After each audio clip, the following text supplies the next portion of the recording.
Hello everyone, hope you had an awesome week last week. On the watch list for the coming week are the AUDJPY, NZDJPY, EURJPY, and the GBPJPY. Let us dive right in.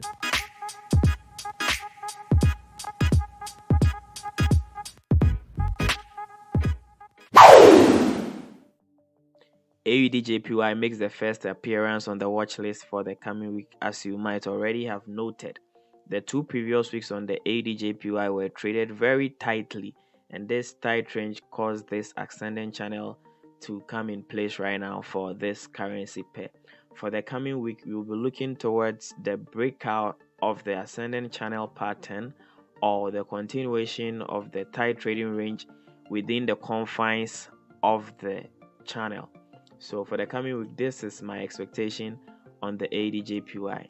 Either the AUDJPY maintains the trading range within this tight channel or a breakout of the channel. If the breakout occurs, I'll be looking towards the retest of the channel for the bears to do what? To take over the AUDJPY.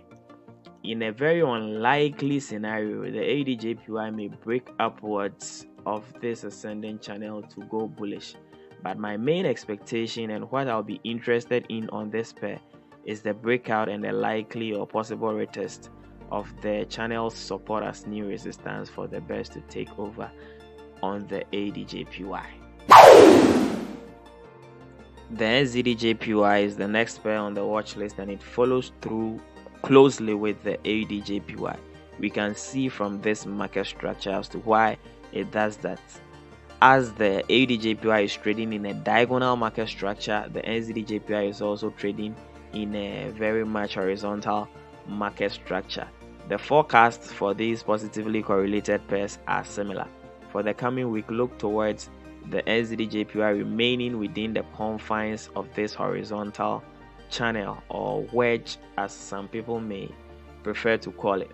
But one thing that I'll be looking out for on the NZDJPY is the total breakdown of the support of this horizontal market structure. In a most unlikely scenario, we may see the NZDJPY move up and break the resistance of the market structure to go bullish. We can clearly see here that the NZDJPY has slightly broken the support level of this market structure, but it would need more conviction before the bearish breakout would be confirmed.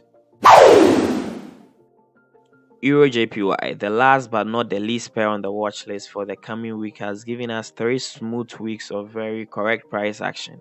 And out of this price action, we have this smooth uptrend line to place our trade ideas against. For the coming week, we'll be looking at two possibilities or two occurrences that are very potent. So for the EURJPY's trade ideas to come to pass, we'll be looking towards a retest of the trend line for the bulls to step in, or if the retracement to the area of the trend line comes, we will looking towards the breakout of the trend line for the EURJPY to go bearish. And if that occurs, one thing that you should also be on the lookout for is a retest of the trend line as new resistance for further bearishness on this very pair.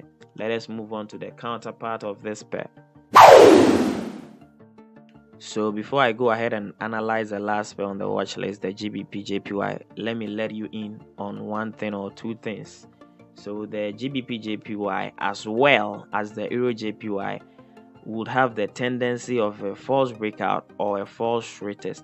A false breakout coming in the form of a market move like this, that is a bearish breakout, but then it comes back in line to go bullish, and then the false retest would be also a move that bounces off the trend line, and in an attempt to go up, it falls back and breaks back below the trend line. So these are some two very negative possibilities that you should be on the lookout for this pair. Now, my expectation for the coming week would be a bounce of the GBPJPY of the trend line for the bulls to take over, or an outright break of the trend line for the bears to take over. So with the negativities in mind, this is what my main expectation on this pair is. See you next week if there are any possible or good trade ideas. Thank you for watching. Like and subscribe if you gain value from this content.